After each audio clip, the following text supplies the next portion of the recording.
کہ اس نے تیری نسل کو سنبھالنا ہے۔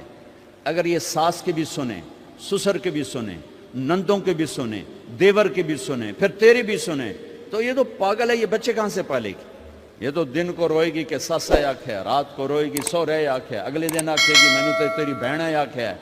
تو اس کو تو بچے پالنے کا وقت نہیں۔ ہماری نسل کیوں برباد ہو گئی؟ کہ ماؤں نے اپنی ڈیوٹی چھوڑ دی ہے۔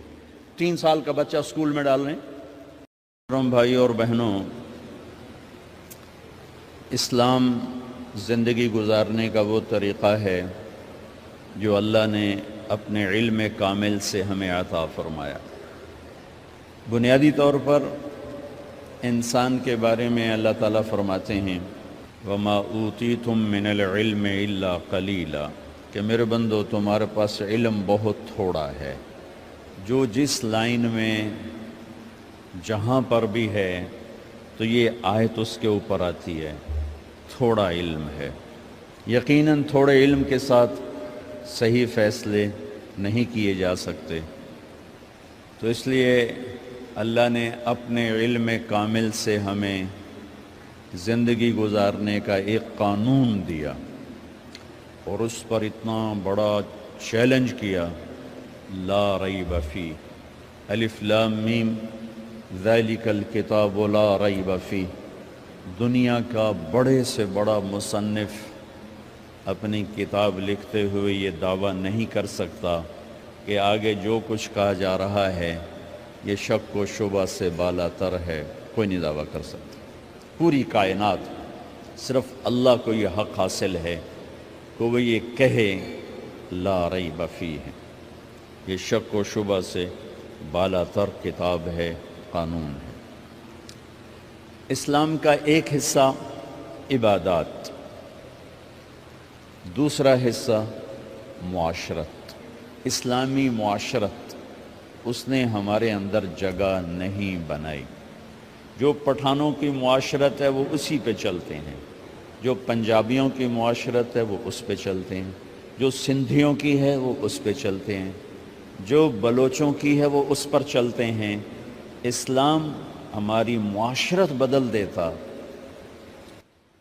تو پوری دنیا کے انسانوں کے لیے اسلام میں آنا بہت آسان ہو جاتا، کیونکہ عبادات سے متاثر کوئی کوئی ہوتا ہے، اور معاشرت ایسی چیز ہے جو اس طرح کھینچتی ہے جیسے شہد مکھی کو کھینچتا ہے، اور جیسے روٹی بھوکے کو کھینچتی ہے، اور جیسے پانی پیاسے کو کھینچتا ہے۔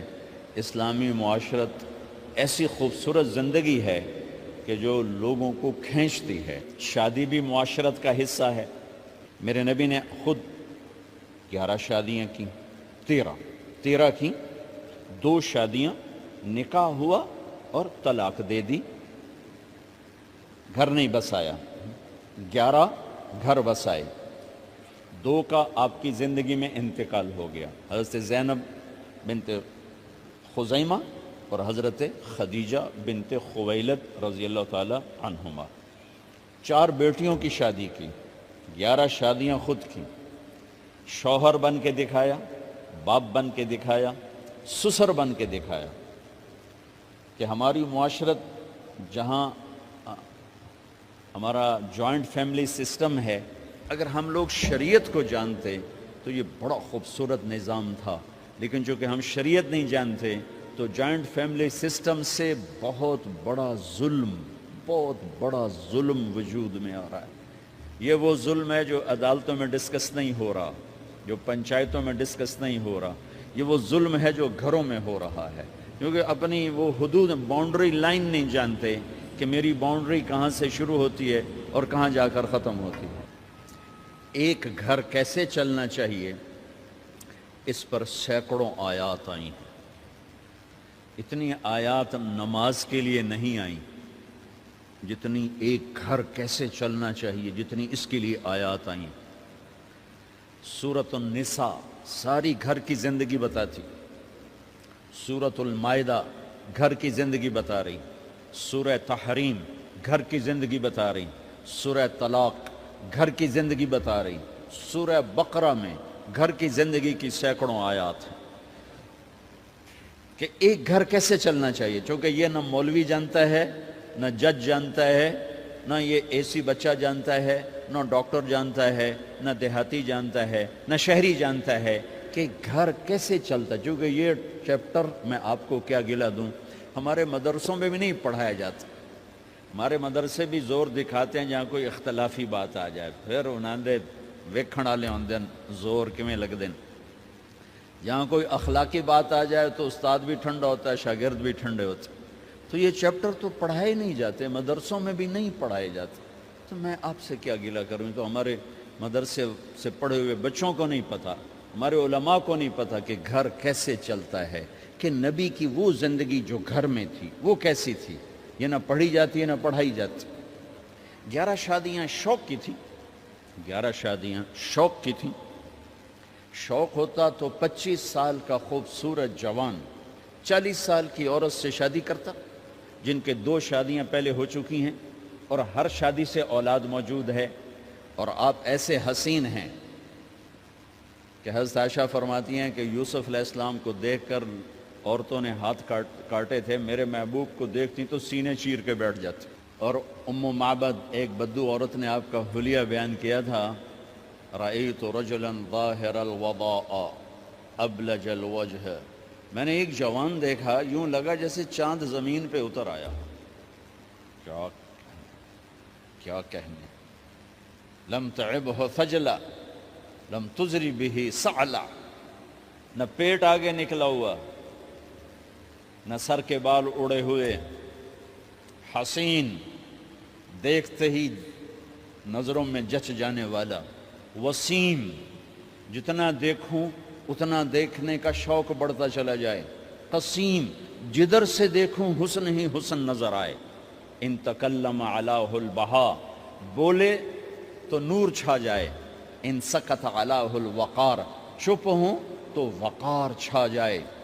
ادعج، موٹی آنکھ، اکحل، سرمگی، اشکل، لمبی، احور، سیاہ،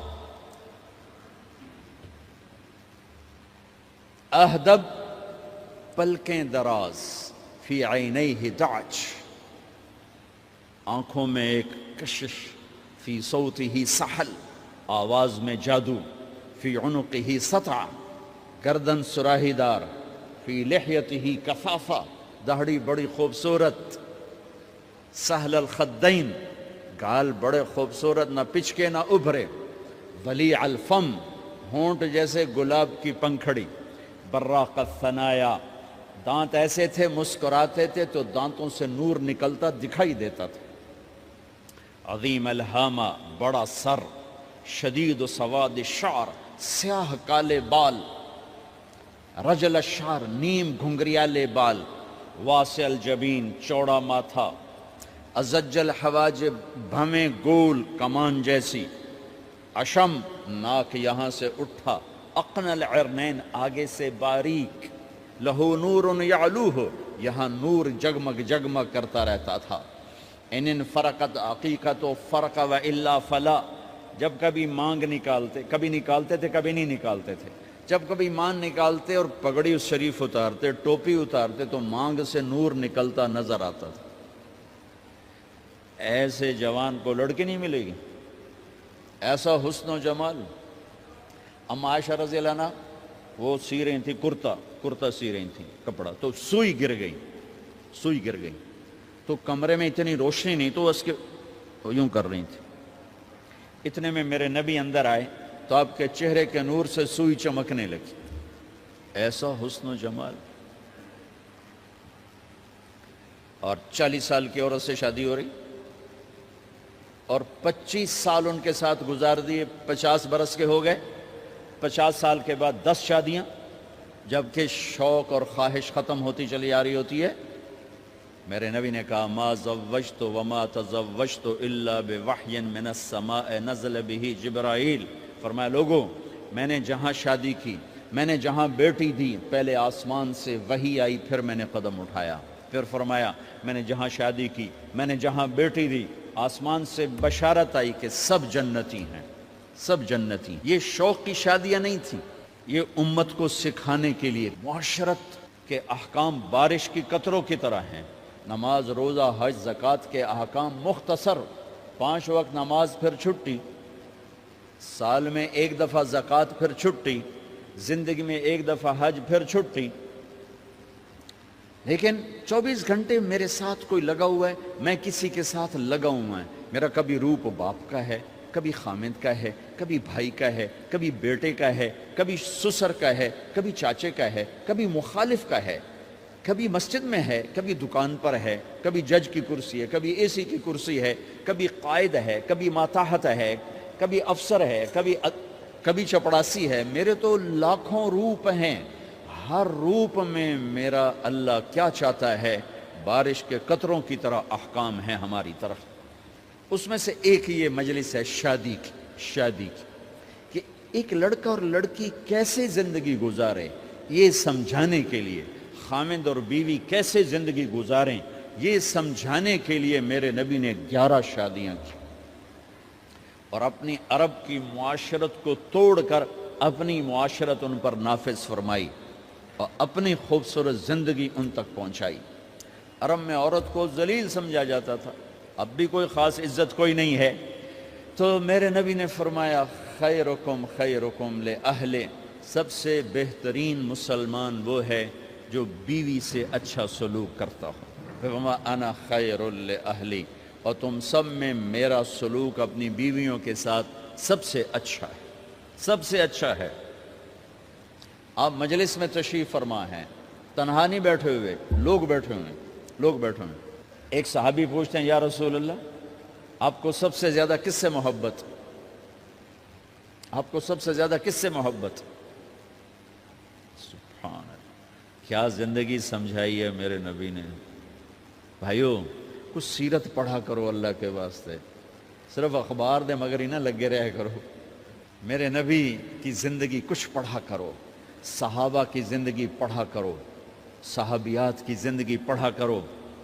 میرے نبی سے مسجد میں الگ نہیں، اکیلے نہیں، مسجد میں لوگوں کے سامنے ایک شخص پوچھتے ہیں یا رسول اللہ آپ کو سب سے زیادہ کس سے محبت ہے؟ آپ نے کہا عائشہ سے۔ ہمارے ماحول میں کوئی یہ کہہ سکتا ہے مجھے اپنی بیوی سے سب سے زیادہ پیار ہے؟ اس سے ویلے انہاں فتوہ لا بے ران مرید آ گیا نہیں آئے ویکھو بھائی زان مرید آ گیا جے۔ جس سے سب سے زیادہ محبت کرنی تھی اسی کو سب سے زیادہ ذلیل کرتے ہیں۔ دیکھو سب سے اہم رشتہ، میری بات غور سے سننا چونکہ ہمارا معاشرہ اس کو شاید ہضم نہ کر سکے تو آپ بھی نہیں کر سکیں گے، سب سے اہم رشتہ خامد اور بیوی ہے، سب سے مقدس رشتہ ماں باپ، سب سے مقدس رشتہ ماں باپ، لیکن سب سے بنیادی رشتہ خامد اور بیوی ہے۔ اللہ نے پہلا رشتہ جو دھرتی پہ قائم کیا وہ ایز اے ماں باپ نہیں، ایز اے خامد اور بیوی۔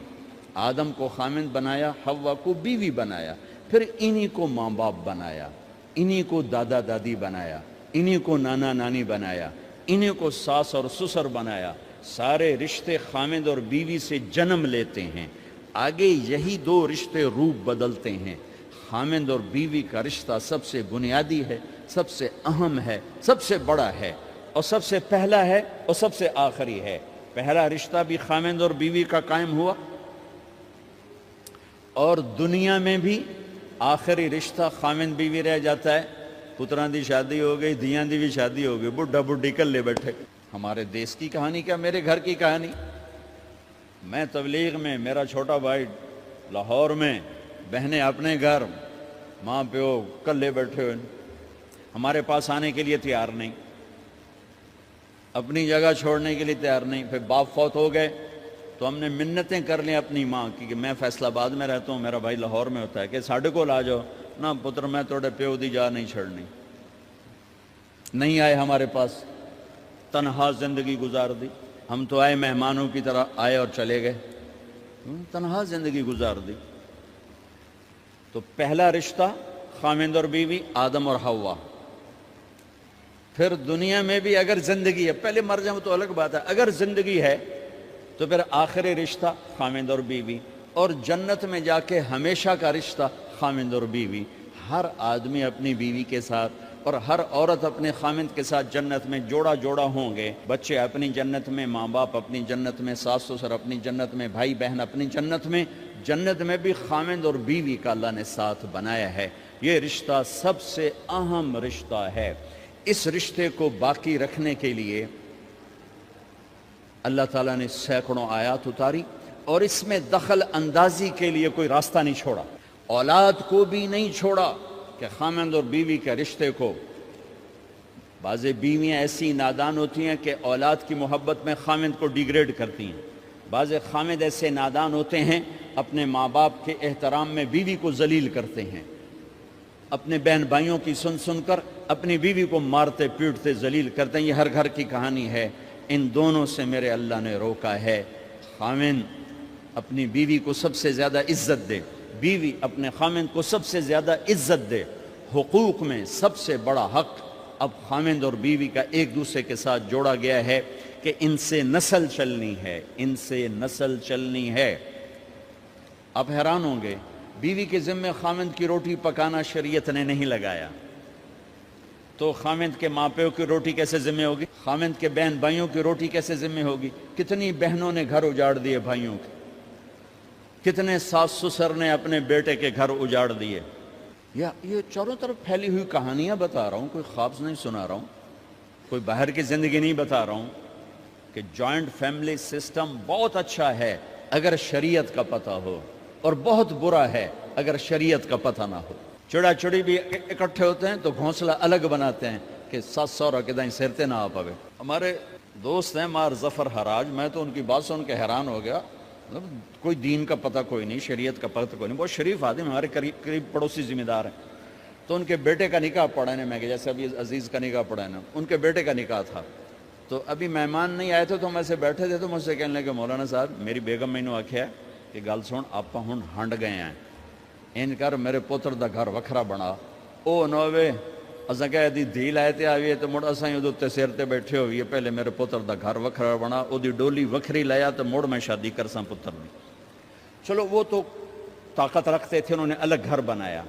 شریعت نے یہ عورت آنے والی لڑکی کا حق رکھا ہے کہ اگر خامند کے پاس طاقت ہے تو اس کو الگ گھر دے، اگر وہ ڈیمانڈ کرے کہ آپ مجھے الگ گھر لے کر دیں، تو یہ ماں باپ کی نافرمانی نہیں، یہ حق تلفی نہیں، اس آنے والی کا حق ہے کہ اس نے تیری نسل کو سنبھالنا ہے۔ اگر یہ ساس کے بھی سنیں، سسر کے بھی سنیں، نندوں کے بھی سنیں، دیور کے بھی سنیں، پھر تیرے بھی سنیں، تو یہ تو پاگل ہے، یہ بچے کہاں سے پالے گی؟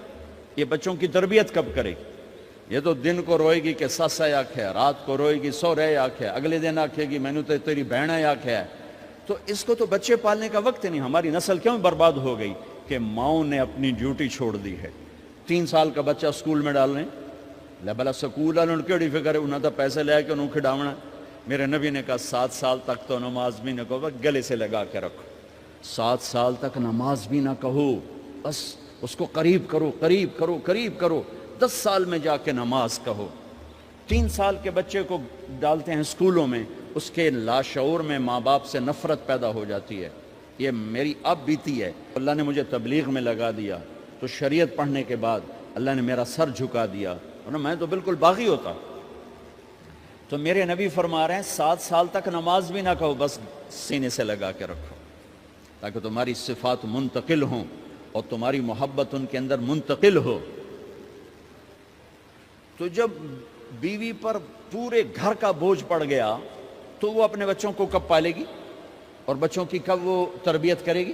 وہ تو صبح سے شام تک چولہے پر تھک چکی ہے، اور اوپر سے جو تانے ہیں وہ الگ ہیں، جلی کٹی، کبھی ساس کہہ رہی، کبھی سسر کہہ رہا، کبھی بہنیں، کبھی دیور،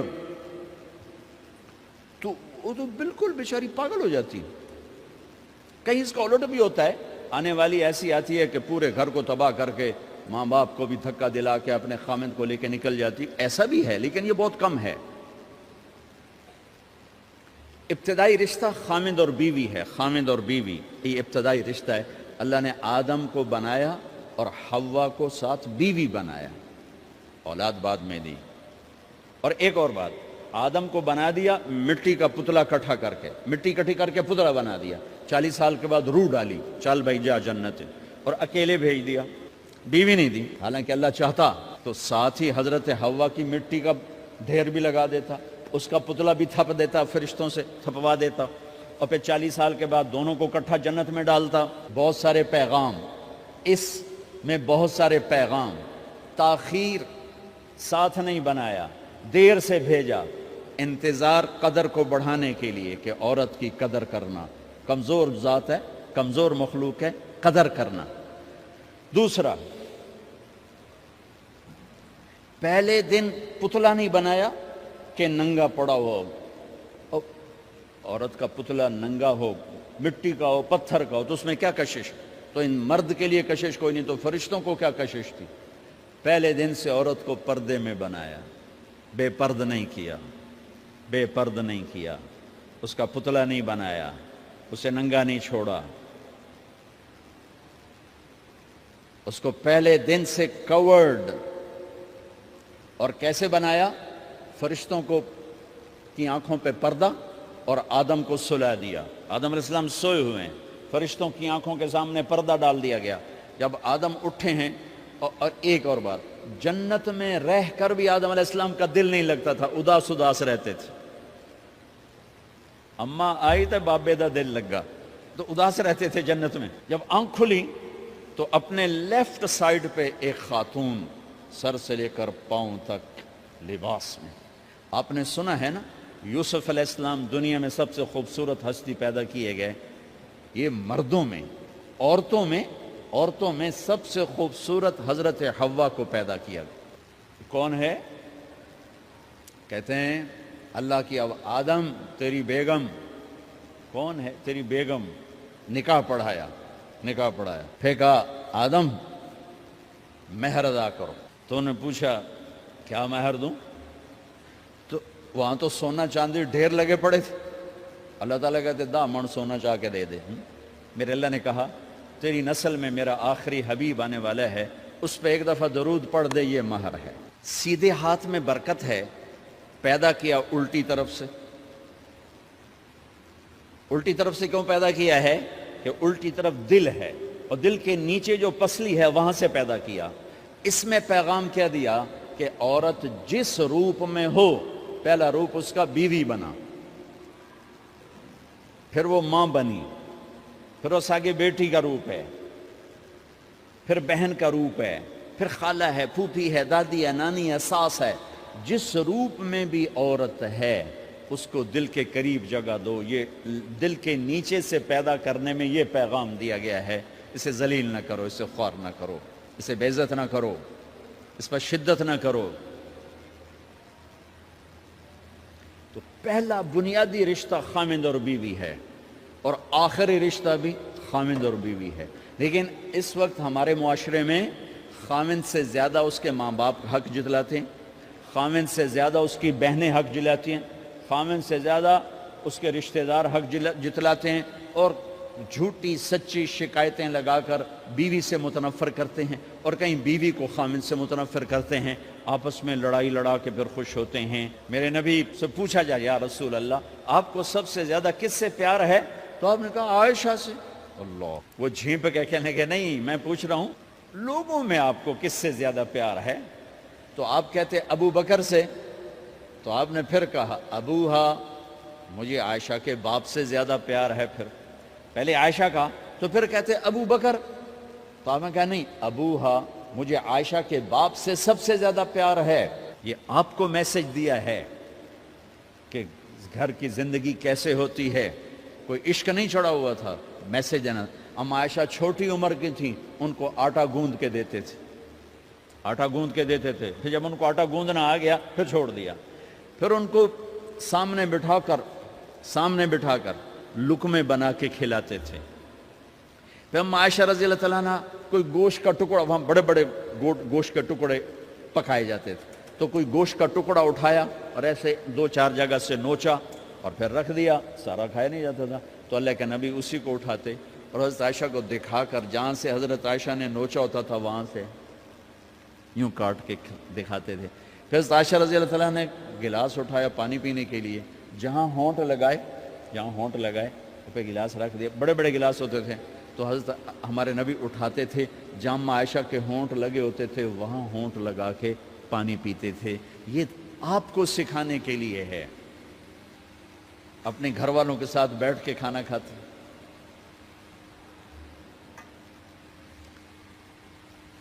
یہ میرے نبی کی معاشرت ہے، یہ میرے نبی کی زندگی۔ گھر میں جھاڑو دیتے، اپنے کپڑے خود دھوتے،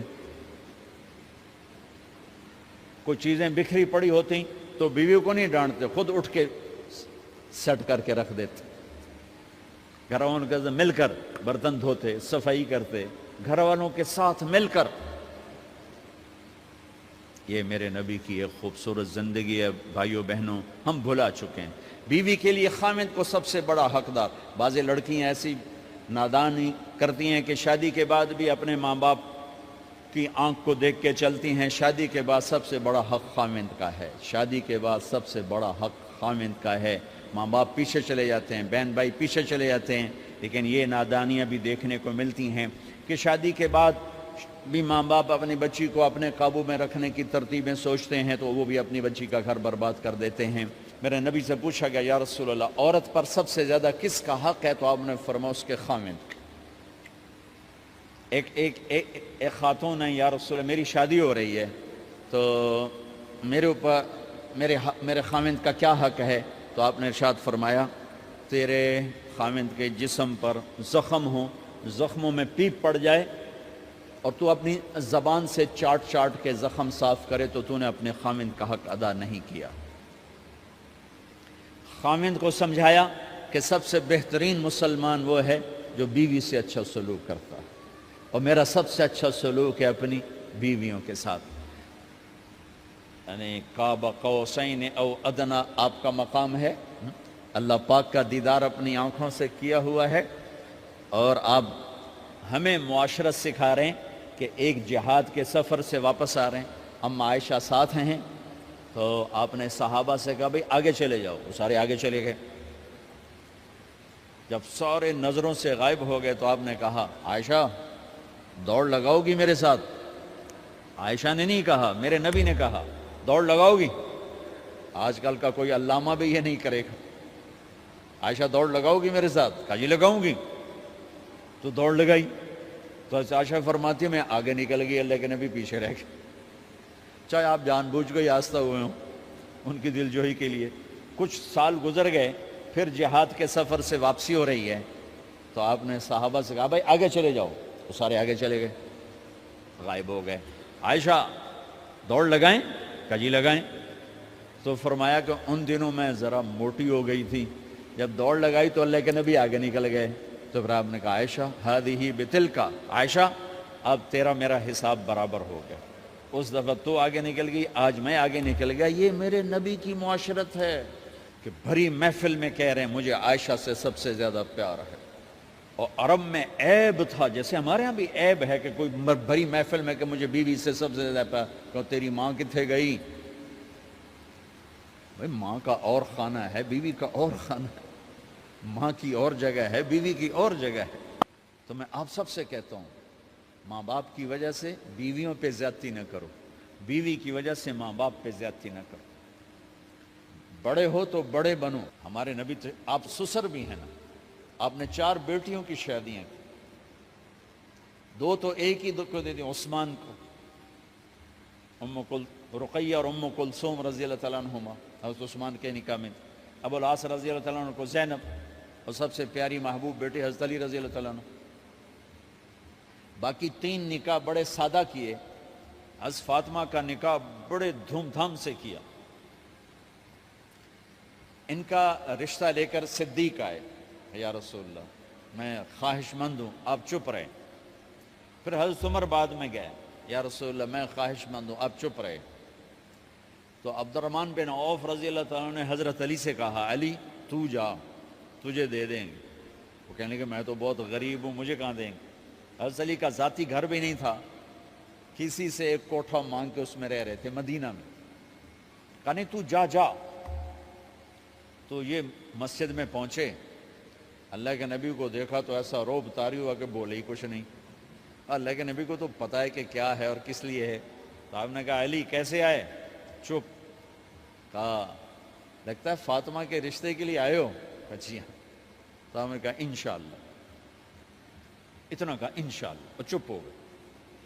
تو حضرت علی چپ کر کے اٹھ کے باہر آ گئے، صحابہ باہر کھڑے ہوئے تھے، تو کہنے لگے یار دیکھا نا، میں تمہیں پہلے ہی کہتا تھا مجھے نہ بھیجو، انکار ہو گیا، بولے ہی کچھ نہیں۔ تو حضرت عبد الرحمن بن عوف کہنے لگے جنہوں نے بھیجا تھا، وہ کچھ تو کہا ہوگا، کہ بس انشاءاللہ کہا تو اللہ کے بندے ہاں ہو گئی، نبی کی انشاءاللہ ہاں ہوتی ہے، یہ ہاں کیوں نہیں کی؟ سبحان اللہ، اللہ اکبر، یہاں کیوں نہیں کی؟ گھر گئے، فاطمہ علی کا رشتہ آیا ہے کر دوں، اس لیے ہاں نہیں کی۔ ہم تو بیٹیوں سے پوچھتے ہی نہیں، عیب سمجھتے ہیں بیٹیوں سے پوچھنا، جی میں گاں نو بن چھڑیا قلعے نال، ایویں اسی دیاں نو بن چھڑنے قلعے نال۔ مجھے ایک اپنی مطلب برادری لیول کے ایک خاتون کا فون آیا کہ مولانا پڑھایا مجھے لاہور میں اچھے کالجوں میں، اور میری منگنی کرتے وقت مجھ سے پوچھا ہی نہیں، اور ایک شرابی سے منگنی کر کے مجھے اطلاع دی سی تیری منگنی کر چھڑی ہے، فلانی تاریخ نو تیرا نکاح بھی ہونا ہے۔ مجھے آج تک گلہ ہے، پوچھ لیتے، اگر نہیں پوچھا تھا چلو میں انہاں ساڑھے پنجاب وچ کوئی نہیں پوچھ دے، گاں موج دی طرح ٹور چھڑ دین، تو چلو اتنا تو ویکھ لیندے بھی کم از کم شراب تو نہ پیندا ہویا، ایک شرابی نال میرا نکاح کر چھڑ، ساری زندگی اڈیاں رگڑ رگڑ میری گزر گئی۔ علی جیسا رشتہ آیا ہو تو اوپر سے حکم بھی آ چکا ہو کہ علی کو ہی دینا ہے، تو پھر آپ فاطمہ سے پوچھیں فاطمہ تیرا رشتہ آیا ہے علی کا کر دوں؟ حضرت فاطمہ نے ہاں کی تو پھر مسجد تشریف لائے۔ یہ آپ کو معاشرت سکھائی جا رہی کہ بیٹیوں سے بھی پوچھو، زندگی انہوں نے گزارنی ہے، تم نے تو نہیں گزارنی۔ بس میری غیرت دا سوال ہے، میں اتنا ہی کرنا نہیں تو بیٹھی رہے۔ میری اپنی فیملی میں اتنی عورتیں بوڑھی ہو کے قبروں میں چلی گئیں، بس اتنا ہی کرنا نہیں کرنا تو بیٹھی رہے، وہ بیٹھی رہ گئیں۔ یہ ظلم و ستم ہے جو تمہاری عدالت میں بھی نہیں آتا، کوئی کیس بھی نہیں ہوتا، لیکن اللہ کی عدالت میں کیس درج ہو چکا ہے کہ میرے نبی نے علی جیسے داماد کے لیے بھی پہلے پوچھا، حالانکہ اوپر سے اشارہ ہو چکا ہے۔ ابھی بتاتا ہوں میں، فاطمہ بیٹی علی کا رشتہ ہے کر دوں؟ انہوں نے کہا کر دیں، پھر کہا بلاؤ، پھر علی آئے، کہا علی جمع کرو لوگوں کو، مسجد ساری بھر گئی، تو آپ ممبر پر تشریف فرما ہوئے، حضرت علی کو ایسے سامنے بٹھایا، کہا لوگو مجھے جبریل اللہ کی طرف سے پیغام دینے آئے ہیں کہ میں اپنی بیٹی فاطمہ کا نکاح علی کے ساتھ کر دوں۔ آسمان سے وحی بھی آئی ہو اور پھر بھی پوچھا جائے، یہ میرے نبی کی معاشرت ہے۔ ہم تو پوچھنا عیب سمجھتے اور اسے ذلت سمجھتے ہیں۔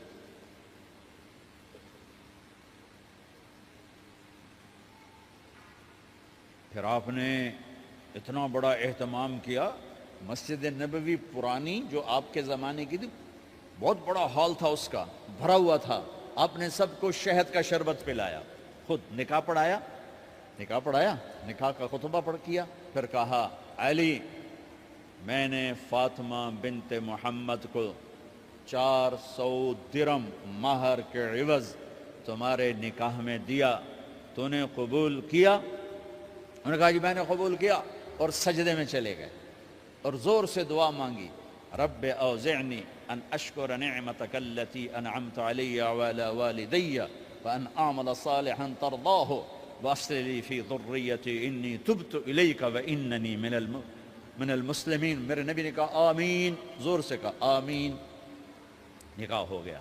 رخصتی ہوئی 6 مہینے بعد، 1 مہینے بعد، 1 سال بعد، 3 روایات ہیں، فوراً 4 روایات، لیکن زیادہ صحیح ہے دیر کے بعد، فوراً نہیں ہوئی، کچھ عرصے کے بعد رخصتی ہوئی۔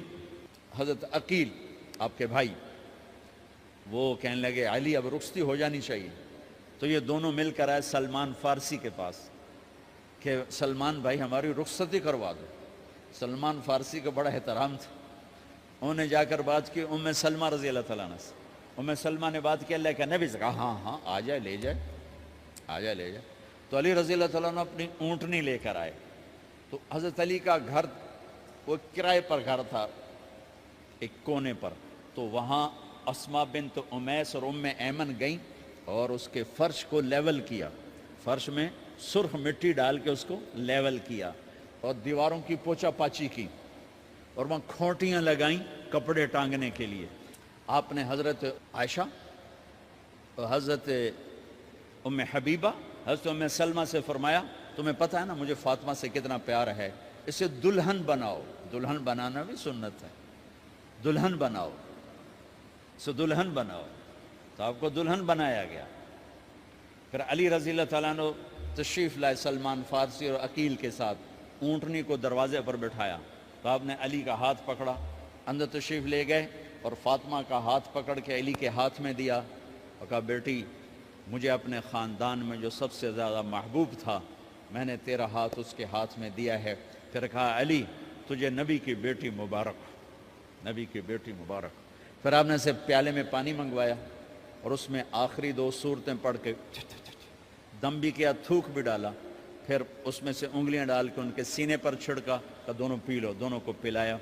پھر باہر تک چھوڑنے آئے، حضرت علی نے آپ کو اونٹنی پہ بٹھایا، آپ نے 2 عورتوں کو ساتھ بھیجا، ام ایمن اور اسما بنت امیس۔ یہ چھوٹی سی بارات جا کر علی کے گھر اتری اور آپ نے حضرت علی سے فرمایا کہ میں عشاء پڑھ کے آؤں گا، میرا انتظار کرنا ہے۔ تو عشاء کی نماز کے بعد آپ تشریف لے گئے، آپ نے دوبارہ پیالے میں پانی منگوایا اور اس پر آخری 2 سورتیں پڑھ کے دم کیا، پھر ان کے سینے پر چھڑکا، یہاں بازوؤں پر چھڑکا اور کمر پر چھڑکا اور دعا دی اللہم اسد جدہما وجمع شملہما وبارک علیہما واخرج منہما ذریۃ صالحہ۔ یہ دعا دی آپ نے اس وقت کہ میرے مالک ان کے جمع ہونے میں برکت عطا فرما اور ان کو سعادتیں عطا فرما اور ان کو نیک اولاد عطا فرما۔ یوں میرے نبی نے اپنی بیٹی کو رخصت فرمایا۔ اگلے دن آپ نے حضرت علی کو بلا کے فرمایا علی ولیمہ بھی کرنا ہے۔ کہنے لگے یا رسول اللہ میرے پاس تو کچھ نہیں۔ تو آپ نے کہا، تو سعد بن ابی وقاص کہنے لگے یا رسول اللہ میرے پاس ایک چھترا کھڑا ہے، چھترا لاؤ۔ ذبح کیا گیا، آپ نے اس میں چھوارے ڈلوائے، قورمہ بنوایا، قورمہ، اور اپنی طرف سے حضرت علی کو پیسے دیے کہ جاؤ چھوارے، گھی، شہد خرید کے لاؤ۔ تو علی رضی اللہ تعالیٰ نے 5 درہم کے چھوارے خریدے اور 3 درہم کا شہد خریدا اور 1 درہم کا گھی خریدا، 9 درہم تھے ٹوٹل۔ تو آپ نے کافی سارا آ گیا تو چھواروں کی گٹھلیاں نکلوا کے ان کو پسوایا، پھر شہد اور گھی میں ملایا اور ایک سویٹ ڈش تیار کی اور اس کو حضرت علی کے ولیمے میں آپ نے اپنی طرف سے پیش کیا۔ تو اس دن تازہ روٹی جو کی پکائی گئی اور دیگ پر میرے نبی خود بیٹھے کھانا کھلانے، تقسیم کرنے خود بیٹھے۔ اب ایک چھترا ہے، 14 کلو گوشت ہے، 15 کلو، تو 50 آدمی کھا لیں گے۔ آپ نے کہا سارے مدینے کو دعوت ہے، سارے مدینے والے جتنے بھی آئے، اور میرے نبی خود دیگ سے نکال کے کھلاتے رہے۔ سارا مدینہ ولیمہ فاطمہ کا کھا گیا اور دیگ بھری پڑی تھی۔ تو ولیمے میں تکلف جائز ہے، سادگی بھی جائز ہے، سادگی بھی سنت ہے، تکلف بھی سنت ہے۔ ہاں جو ہماری خرافات ہیں، فضولیات ہیں، یہ تباہ کن ہیں، ان سے بچنا بڑا ضروری ہے۔ اور بھائیو، کسی کی شادی ہو، اس بچے کی ہو رہی ہے، یہ افسر ہے، ایک ریڑھی والے کی ہو، کسی بھی گھر کی آبادی کا ایک ہی سبب ہے، وہ میٹھا بول ہے، وہ اچھا سلوک ہے۔ جس کی بیٹی کو لے جا رہے ہو اسے عزت دینا، اور یہ جو جا رہی ہے یہ ان کو اپنا ماں باپ سمجھے، اپنے خامند کے ماں باپ کو اپنے ماں باپ سمجھے۔ جاتے ہی لکیریں لگانا نہ شروع کر دے، میں وکھرا کرتے نویدے کرتے نویدے کر۔ وہ اپنے گھر کا ایک فرد بن کے زندگی گزاریں۔ جو لے کے جا رہے ہیں ان کے ذمے ہے کہ اس کو بیٹی بنا کے لے جائیں۔ سسرال جو ہوتے ہیں وہ ہمیشہ عیب دیکھتے ہیں، خوبیاں انہیں نظر ہی نہیں آتی۔ تو کھٹ بٹ تو ہوتی رہتی ہے، کوئی ایسی بڑی بات نہیں، کھٹ بٹ کو صلح میں بدلو، مزید لڑائی جھگڑا نہ بڑھاؤ۔ میرے نبی حضرت فاطمہ کے گھر آئے، دیکھا تو آپ اداس بیٹھی۔ آپ نے کہا فاطمہ بیٹی کیا ہوا؟ کہ میرا اور علی کا جھگڑا ہو گیا۔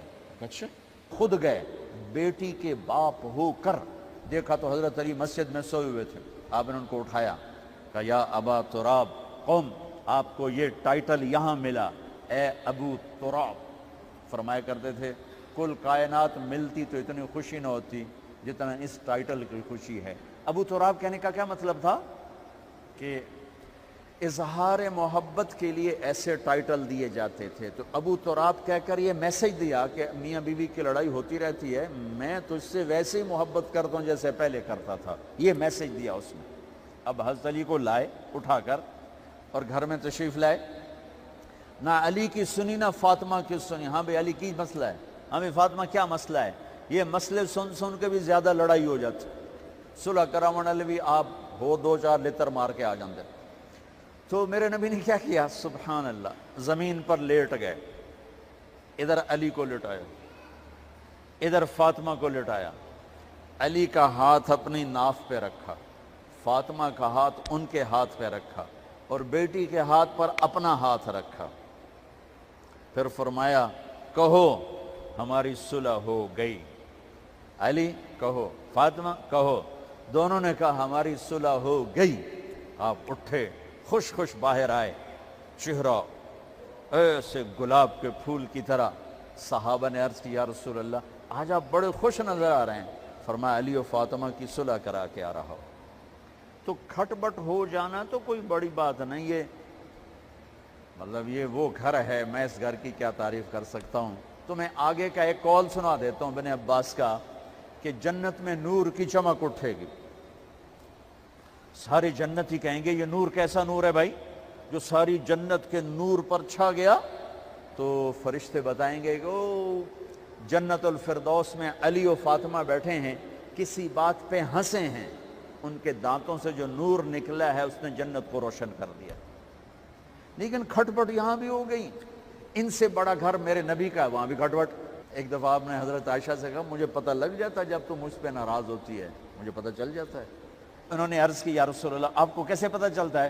کہ جب تو مجھ پہ ناراض ہوتی ہے نا تو قسم اٹھاتے ہوئے کہتی ہے ابراہیم کے رب کی قسم، اور جب مجھ پہ راضی ہوتی ہے تو پھر تو قسم اٹھاتے ہوئے کہتی ہے محمد کے رب کی قسم۔ کہ ایسے مجھے پتہ چل جاتا ہے جب تو کہتے ہیں نا ابراہیم کے رب کی قسم تو مجھے پتہ چل جاتا ہے کوئی کھٹ بٹ ہو گئی ہے۔ تو نبی کے گھر میں بھی ہو جاتی ہے، یہ مسئلہ تو ختم ہوگا۔ جنت میں ہمارے ذمہ ہے کہ ان چیزوں کو کم کریں، یہ ایک میرے نبی کی معاشرت ہے میرے بھائیوں، اسے سیکھو، اسے سمجھو، اسے پڑھو۔ تو بھائیوں میرا نبی ایک زندگی دے کر گیا ہے، یہ چونکہ شادی کا موقع ہے اس کو میں نے تفصیل سے بیان کیا ہے، اس کی تفصیل بیان ہی نہیں کی جاتی، یہ اتنی ضروری ہے جتنی نماز ضروری ہے۔ نماز تو 5 وقت پڑھیں گے، زندگی 24 گھنٹے روپ بدل رہی ہے، ہر روپ میں میرا نبی کیا چاہتا ہے اس کو سیکھو، اس کو سمجھو، کرو گے اللہ آپ کو چمکائے گا، بنائے گا۔ اپنی کمائیوں میں حلال لاؤ، حرام سے بچو۔ جج بھی بیٹھے ہیں، وکیل بھی بیٹھے ہیں، کسی ظالم کے وکیل نہ بنو۔ وَلَا تَقُلْ لِلْخَائِنِينَ خَصِيمًا۔ آپ کو ایک آیت میں جوڈیشری، جج، مقننہ اور وکلاء کا پیغام اللہ کا سنا دیتا ہوں۔ اِنَّا أَنزَلْنَا إِلَيْكَ الْكِتَابَ بِالْحَقِّ لِتَحْكُمَ بَيْنَ النَّاسِ بِمَا أَرَاكَ اللَّهُ وَلَا تَقُلْ لِلْخَائِنِينَ خَصِيمًا۔ مقننہ، قانون ساز، تو اِنَّا أَنزَلْنَا إِلَيْكَ الْكِتَابَ بِالْحَقِّ، قانون بنانے کا حق اللہ کو ہے، اللہ کے قانون کو اپناؤ۔ آگے جج حضرات، فَحْكُمْ لِتَحْكُمَ بَيْنَ النَّاسِ بِالْحَقِّ، ججوں کو حکم ہے کہ حق فیصلے کرنا، بک نہ جانا، دب نہ جانا، حق کے فیصلے کرنا۔ تیسرا وکلاء کو وَلَا تَقُلْ لِلْخَائِنِينَ خَصِيمًا، ظالم بددیانت کی وکالت کے لیے کھڑے نہ ہو جانا ورنہ مارے جاؤ گے، مارے جاؤ گے۔ وَلَا تَقُلْ لِلْخَائِنِينَ خَصِيمًا، ان کے لیے دلائل قائم نہ کرنا ورنہ ہلاک و برباد ہو جاؤ گے۔ تو بھائیو یہ نکاح کو ذرا میں نے تفصیل سے بیان کی ہے کہ یہ زندگی ہے جس کو سیکھنا ہے۔ حلال کماؤ، بچوں کو حلال دو، بیوی کو حلال دو۔ اللہ کی قسم حرام سے کبھی بہار نہیں آتی اور حلال پہ کبھی خزاں نہیں۔ حلال کھانا، حلال کھلانا تو تم شاد و آباد رہو گے۔ اللہ میں عمل کی توفیق بخشے۔